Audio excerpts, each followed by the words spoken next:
अजित आशाताई अनंतराव पवार गांभीर्यपूर्वक प्रतिज्ञा करतो की कायद्याद्वारे स्थापित झाले आहे अशा भारताच्या संविधानाबद्दल मी खरी श्रद्धा व निष्ठा बाळगीन. मी भारताची सार्वभौमता व एकात्मता उन्नत राखीन.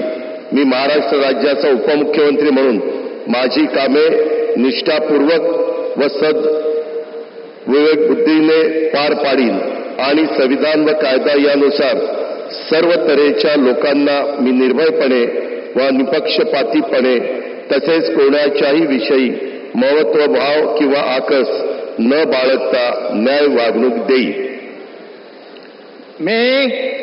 मी अजित आशाताई अनंतराव पवार गांभीर्यपूर्वक प्रतिज्ञा करतो की महाराष्ट्र राज्याचा उपमुख्यमंत्री म्हणून माझ्या विचारार्थ आणली जाईल किंवा मला ज्ञात होईल अशी कोणतीही बाब